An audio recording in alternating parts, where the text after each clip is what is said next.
For my third reading this morning, I've chosen a letter I wrote to Santa Claus this Christmas. Dear Santa, it's me again, Seán. Sorry for my long silence. It's been 71 years since I last wrote to you. Remember? It was Christmas 1951, and I had just turned 5. I was living with my grandparents, Big Mammy and Big Daddy, and my great-grandmother, Muddy. We lived at 34 St. Rita's Avenue in Grana People who aren't from Cork have no idea how to pronounce Grana so normally we just call it Gran. Anyway, I wrote to you and asked for a gun and holster, and you were kind enough to get it for me. But you messed up and gave me a real chintzy one. Well, you gave my pal across the avenue a fabulous one that even Roy Rogers or the Lone Ranger would be proud of. I apologize now for my reaction back then, because I rushed indoors and complained bitterly to Big Mammy about the injustice of it all. I threw my gun and holster at the little creche under our Christmas tree, knocking down the cow and a few sheep. I hope I didn't injure the baby Jesus. From what I hear, he's a real forgiving kind of a guy, so I hope he isn't still holding a grudge. As far as I'm concerned, it's water under the bridge. And I've forgiven you for your poor decision-making back then. You must have been addled by all the requests you got just in Grana alone. But the real reason I'm writing is that I want 4 gifts this Christmas. I'm not living in Grana anymore. In fact, I'm not even living in Ireland. Now my house is on a mountaintop in the forest in America. No postmen, here in America they call them mailmen, deliver letters here. But that shouldn't be a problem for you. I have a wood-burning stove with a very tall chimney stack, and I'll make sure the fire is out and the stove door is open so you don't get stuck and have to go back up the chimney in reverse. So here's what I want. I want wisdom so I can separate the truth from the lies. Then I want eloquence so that I can express the wisdom very well. Third, I want courage to speak truth to lies. And finally, I want compassion, even for the liars. One more question.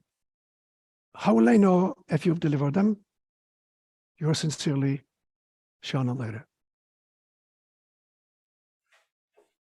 So I want to start this morning by telling a few stories about trees and butterflies.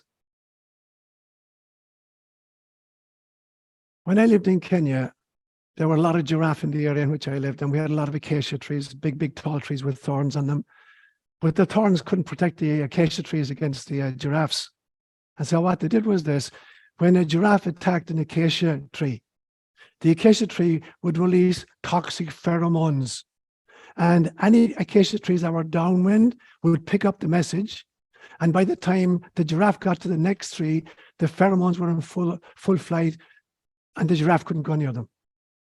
And so plants have learned how to inform each other of approaching danger or approaching disease through their root systems.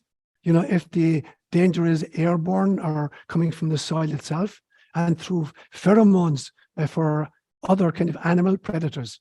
So they have a system where they recognize, they alert others, and they defend themselves against all kinds of dangers. So there's a great lesson, you know, for us in all times. How can we, in the same way, how can we recognize the dangers in society? How can we start alerting others to those dangers? And how can we start defending ourselves against those kinds of dangers? So there's plants already telling us about this phenomenon. And then there's the caterpillar into butterfly phenomenon. At some stage, this tiny little creature, this millipede or this centipede, who takes forever to go nowhere and is not particularly beautiful looking, at some stage, it goes into a cocoon, it makes a cocoon, and then all of its cells actually are reduced to a kind of a goo. It's like looking at a bunch of ghee inside it. And so all of the cells break down into this goo. And then a new formation of cells called imaginal cells, they began to reorganize themselves, and finally they create the butterfly that then escapes. And there's totally different phenomenon between the little caterpillar who takes forever to go nowhere and is land-based, and the butterfly who can take wing and soar in the heavens. Now, this for me is a lesson as well. It's about having the ability to bathe in the goo of the situations in which we find ourselves, and to use imaginal cells so that we reorganize our thinking and our soul force. And then we have some kind of an overarching vision that only spirituality can accomplish this transformation. And so when I divide these up and I look at the plants and I look at the butterflies, I try to devote 20% of my time to recognizing, alerting others, and defending ourselves against the darkness out there. And 80% of the time trying to become a caterpillar on the way to being a butterfly. There's another great story about monarch butterflies particularly. There's a story about a young boy who once saw a butterfly trying to break out of the cocoon. And he's watching fascinatedly at it.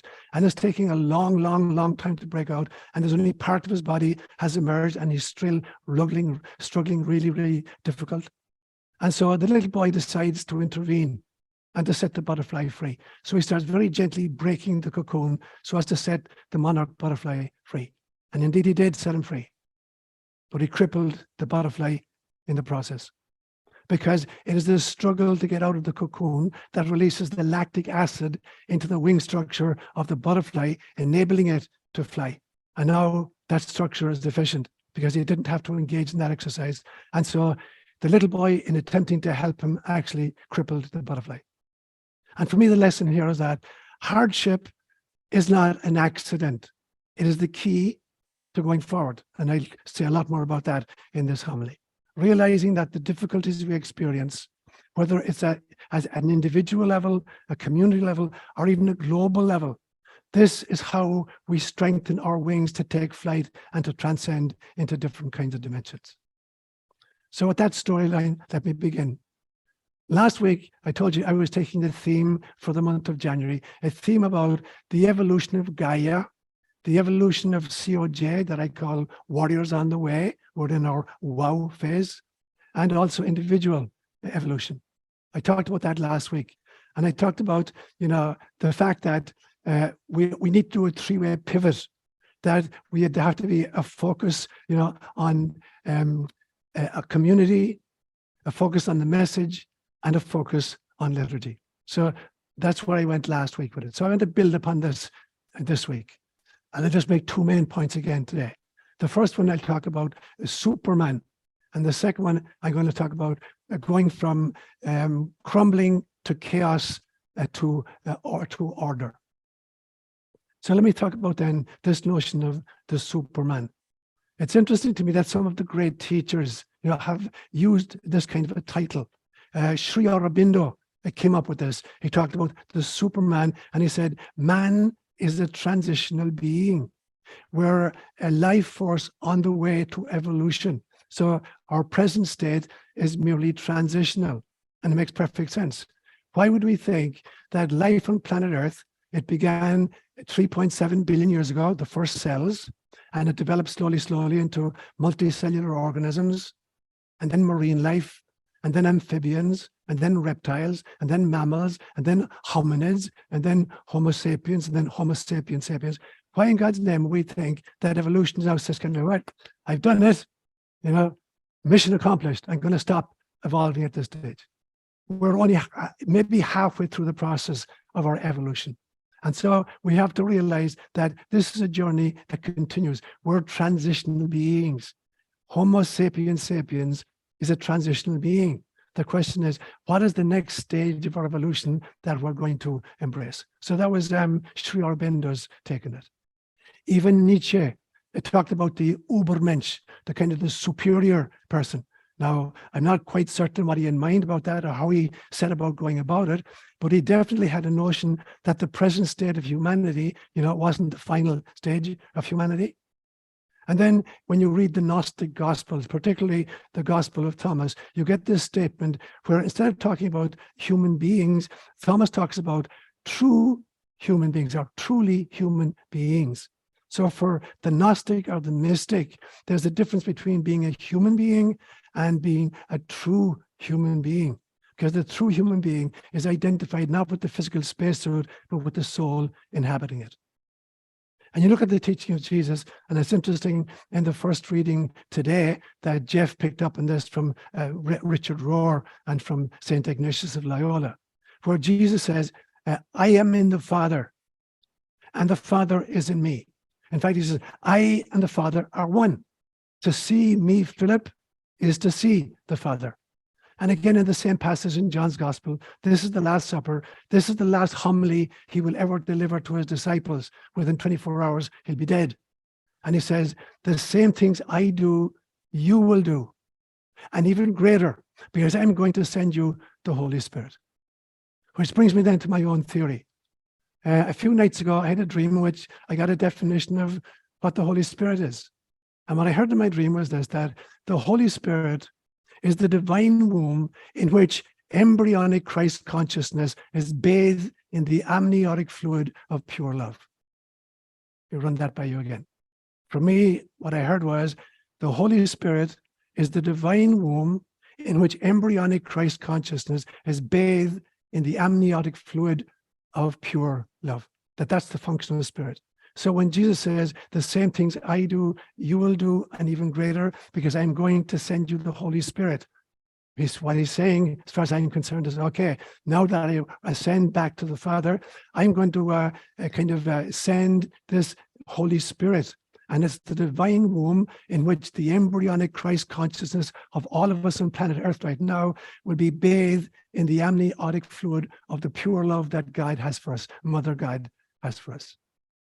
And it seems to me then that incarnation is the willing dive into forgetting, so that the experience of separation may need for the nostalgic longing for home and the rediscovery of our Buddha nature. So it is no accident that we find ourselves in the present state of humanity. This separation, in the prayer of the cosmos, we say, we are not separate from God, we are not separate from each other, and we're not separate from nature. But we believe we are separate from all three. And so the function of incarnation then, having been bathed in the amniotic fluid of pure love, in the divine womb, which is the Holy Spirit, our job now is to embrace the apparent separation so that it may lead to a real deep nostalgia for home and the rediscovery of our Buddha nature. Now, this process then involves a kind of a battle.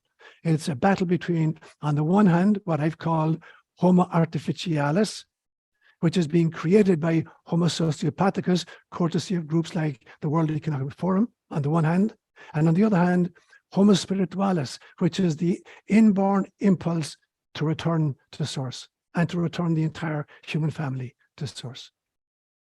So for a moment or two, I want to now revisit this image I gave you a few weeks ago. If you're sitting in a room and you're looking at the bottom corner of the room where the two side walls meet and they meet the floor. So you're looking at three axes. And let me say that, suppose the x-axis is the wall that's running to your right, and the y-axis is the wall that's running to your left, and the z-axis is the vertical one that's joining it to the ceiling. And I suggested that the x-axis might represent compassion, and the y-axis might represent freedom, and the z-axis might recommend self-awareness. And then I wanted to run a few different types of human beings through that metaphor. When I looked then at Homo sociopathicus, Homo sociopathicus, in my opinion, is locked into the bottom corner on the floor where the two side walls meet the floor. And so instead of compassion, it is total service to self. Compassion for nobody, but total service to self. As far as the y-axis is concerned, freedom, they're absolutely not free. They think they're free, but they're completely addicted to power and corrupted by power. And as far as the z-axis is concerned, they're completely identified with the ego. So it's 0 along x, 0 along y, and 0 along z, as far as, their contribution. When I look then at what they're trying to create of us, and I look at Homo artificialis, and I look at the same three axes, the x-axis, which is about compassion, is now about service to a sociopathic master. So it's not compassion for anybody. It's total servitude to the sociopathic bosses that I call Homo Sociopathicus.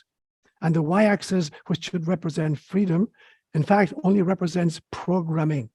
They've been programmed and hacked to have zero freedom whatsoever. And the z-axis, which should be about their self-awareness, there actually is no personal permanent self.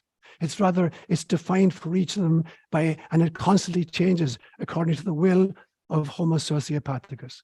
And so they're stuck there, not of their own volition, but because they're being pushed in there and kept in there. Now you compare that with Homo Spiritualis. And Homo Spiritualis scores really, really highly on all three axes. On compassion, because they're in service to others.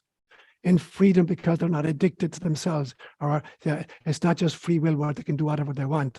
And Z, because they're not identified with their ego, they're identifying more and more and more with their soul self. And I want to create a new category today. I'm going to call it not just Homo Spiritualis, but Homo Christus. And Homo Christus scores maximally on all three axes. Homo Spiritualis is well advanced in all three, but Homo Christus scores maximally on all three axes. So that exists above your head at the back of the room where the side walls meet the ceiling. So that for me that is the journey. That's what Holy Spirit does. That's my first point. The second point then I'm going to call from crumbling to chaos to divine order. There's a very interesting sub-science called Cymatics, spelled C-Y-M-A-T-I-C-S. Cymatics is the science of introducing vibrations of various kinds, like sound vibrations of different frequencies into any medium and watch what patterns emerge. So if you rig up a device, for instance, to a body of water, like so you have a tray of water, and you connect some kind of a sound source and you play around with the frequencies, then you get these extraordinarily beautiful visible patterns on the surface of the water. They create these extraordinary patterns, and it's called cymatics. And there are various levels of complexity to these patterns. So what you need to do is, as you increase, as you up the frequency, you kind of, the present pattern dissolves and a more complex pattern emerges. And so the frequency has to do with changing the present frequency and changing the present pattern that emerges. And sometimes it dissolves and it looks like it's gone chaotic once more. You can't see any visible pattern for a few moments until you reach maybe the next harmonic. And the next harmonic up is going to create a far more complex pattern on the surface of the water than the original vibration did. Now, I believe that that's what's happening in our time. As frequency changes in our world, old patterns are beginning to dissolve, and we have to have the courage to create higher frequencies that create more complex patterns to emerge. This is what's happening, I believe, in our time. It's if we have the courage to confront and to transform. So we have to, A, raise the frequency. Then we have to patiently wait for during the temporary period of chaos while the old pattern is dissolving. And then thirdly, we have to give birth to a brand new higher order. A different kind of pattern emerges. And part of that process is something I've talked about many, many times. I talked about the idea that there are 7 different timelines, and we're the product of all these 7 timelines. There are 2 timelines in the past, there are 2 timelines in the present, and there are 3 timelines in the future. And we're the product of all of these things. All of these have influenced who we are. And so in the past, there's the real past, what actually happened. And obviously we are the product of that. Even evolutionarily speaking, we are the product of all the things that actually went down in the history of 3.7 billion years of evolution on planet Earth. So we are a product of the real past. We're also, however, product of the propagandized past, the past as written by the victors, the fictitious past. It didn't actually happen that way, but that was the story we were told, and therefore we are still a product of the fictitious past as well. It's formed who we are right now. And then there are 2 timelines in the present. There's what's really happening in our world right now, at a personal level, at a community level, and at a global level, what's really going down right now. And we're products of it. We're influenced by that. And then there's the propagandized present. There's the stories we're being fed by the mass media, which are not accurate and mostly not even true. But we are products of that as well. Insofar as we buy into it, it's influencing who we are and who we're becoming. And then there are three versions of the future. The first version is that there's a belief system that we live in a fated, inevitable future. We have no control over things are going to go down the way they're going to go down. So what's the point in even trying? And obviously, I do not subscribe to that model. I do not actually believe it exists. I do not believe that there's a fated, inevitable future over which we have no control. That leaves two versions of the future. The first version of the future is the probable future, that which is likely to occur if we keep doing what we're doing. And we're products of that. We're creating the product by how we act right now. And the second one is the possible future. What could emerge if we change what we're doing right now? And so I looked through all of these timelines, and we're products of all of these kinds of timelines. And I said many, many times that the function of the prophet is not to predict the future. It is to prevent the future. It is not to foretell the future. It is to forestall the future. So the prophet is the one who constantly calls the community back into alignment with our agreement with God. Every single one of us made a covenant with God when he said, "Here I am, Lord, send me. I heard you calling in the night. I will go, Lord, if you will lead me. I will hold your people in my heart." Every single one of us made that promise to God. That's what we signed up for. And the duty of the prophet then is to remind us of the covenant we've made, not to predict the future because the future is in our hands, to prevent the probable future and to kind of beckon us towards the possible future of coming into full alignment with the covenant we've made with God. So that for me then would be, when I look at cymatics, that's what it brings up for me. I want to look then at a notion of the difference between randomness and chaos. And I'm indebted here to a wonderful discussion I came across just a few days ago between Bruce Lipton, and Greg Braden. And they made this distinction which I had never thought of before. And so they differentiated between randomness and chaos. Randomness is the complete lack of order in a system, whatever the system is, whether it's a mechanical system, an electrical system, a community system, or a global system. So randomness is where there's pure lack of order in a system. Chaos is very different. Chaos means there's actually a deeper, unseen level of intelligence that only appears to be random. In fact, there's a whole new branch of mathematics called chaos theory. And so chaos is very, very different from randomness. Chaos is a deeper, unseen level of intelligence that's actually orchestrating the way forward, but it appears random to our untrained eyes. And chaos is necessary in forming a higher level of organization. It's like upping the frequency in cymatics so that you dissolve the old pattern in order to create the new pattern. But when you dissolve the old pattern, you don't have randomness, you have chaos. And chaos is the prelude to a divine order. And so we have to have the courage to be able to survive the present chaotic situation and believe that spirit is at work here. Years and years and years ago, I came across the work of a guy called Ilya Prigogine. He was a Russian-Belgian scientist, a biochemist who actually won the Nobel Prize for Biochemistry in 1977. And he did it for a theory he called dissipative structures that solved an age-old problem in science. According to the second law of thermodynamics, every system runs itself down into chaos eventually. So you put a cup of hot coffee on the table and you go away for an hour, you come back, it's running itself down to room temperature. Or you leave your bicycle out in the rain for the winter, you come back and the bike is rusted away. So all systems, all closed systems left to their own devices run themselves down into chaos. But he talked about this thing called dissipative structures, and he did it in his laboratory, working with crystals of various kinds. And that is that you can take the very same components that were in the original. You don't have to add anything or take anything away. You simply have to reorganize what's already there, which is exactly what the butterfly is doing by descending into the glue and then through imaginal cells, creating a butterfly out of it. And so a kind of a simple example would be a little boy who gets a Lego set for Christmas, say a 4-year-old kid. And he's playing around with all these pieces, maybe 100 pieces. And firstly, he's only able to create a one-dimensional reality from it. He lines them all, he joins them all together, and there's a line going from the kitchen right into his bedroom.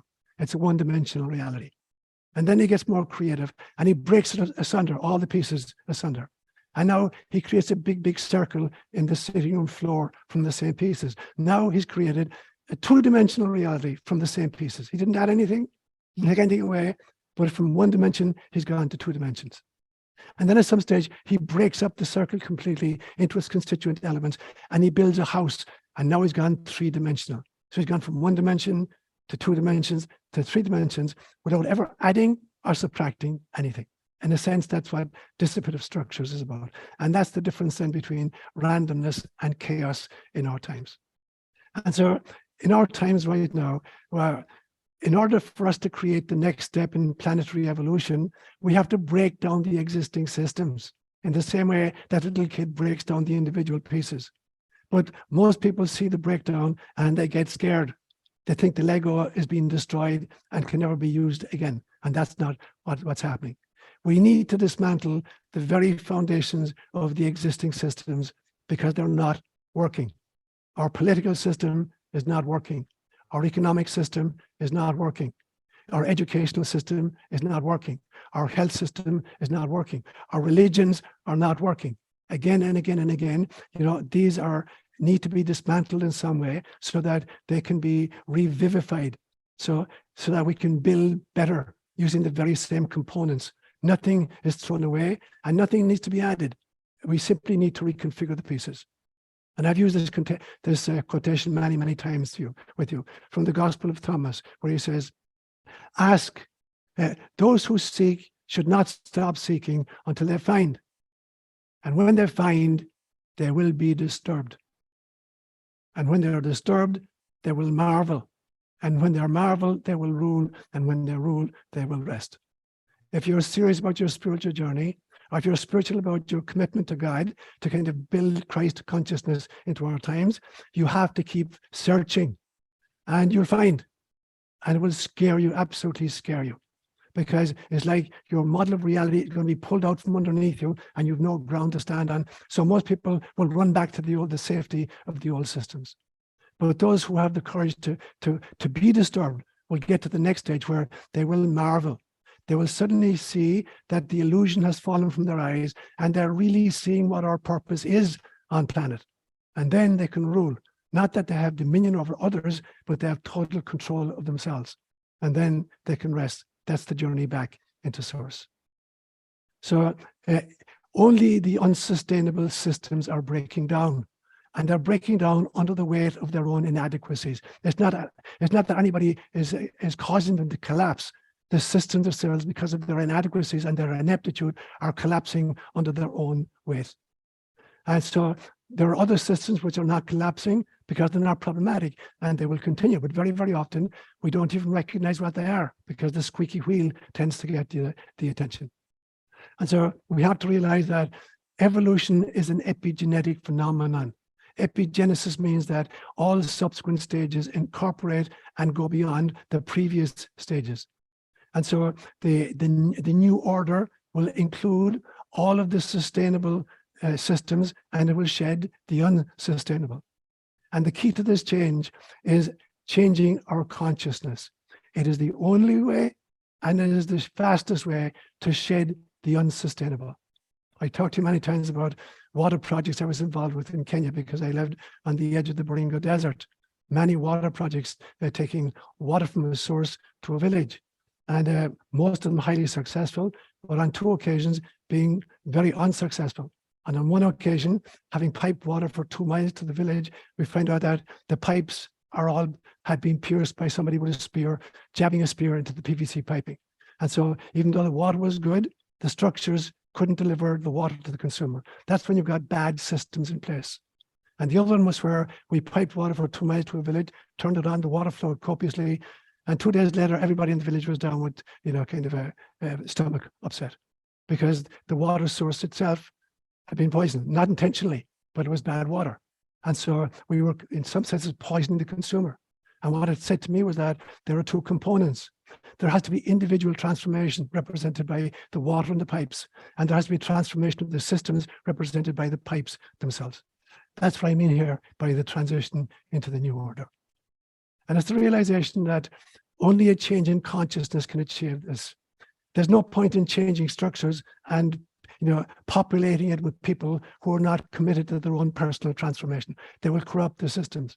And even the best of people will find it very difficult to operate within leaky structures. So it needs to be bilateral. We need to change the systems and we need to transform ourselves. Now, it's interesting that the old scientific model, the Newtonian Cartesian model, was based on the notion of separation, that you can break down everything into its component elements. But the new science of quantum mechanics is telling us that reality is based on entanglement and union. And that has to be our mindset as well. We are not separate from each other. We're entangled. Everything in the cosmos is entangled in the mind of God, entangled in consciousness itself. And the old notion, for instance, that you find in biology, that evolution was based on cellular changes, came crashing down with the Human Genome Project. This huge multi-million-dollar project that was going to kind of figure out what the human genome was, and that we were going to be far, far superior to any other life form on the planet. And here's what we found. We found that though human beings, on average, have more than 70 trillion cells in our body, and a worm has only 1,200 cells in its body, we have almost exactly the same number of genes. 20,000, it's about 23,000 for a human being. So even though we got 70 trillion cells in our body, and the belief system was it's changing the cells that creates evolution, we realize the little worm with 1,200 cells, has the same number of genes that we have. So it's the recombining of the genes that makes the difference. And that's my notion of the notion of junk DNA. It's one of the silliest notions that biology has ever come up with. There is no such thing as junk DNA. The junk DNA is the material for our future evolution. It is the way in which we will incarnate our divinity. So consciousness itself then, informs through creation. God experiences through us. That's the whole experiment of the cosmos. And there's actually a whole new branch of theology. When I say new, I'm talking about 50 years, which is called process theology, the notion that God herself is evolving. Now I differentiate between the transcendence of God, which is source itself, and the immanence of God. God, as she reveals herself through the cosmos. And that immanence of God is very definitely, in process. It's growing and learning. And the way in which, God is learning is through her creation. And so spiritual evolution then it's about evolution. It is not about revolution. The spiritual evolution does not involve the courage to compassionately confront the dark forces and the vision to be a light bringer. And so this morning, as we begin 2023, I say to you, to myself, and to our world, welcome to the goo.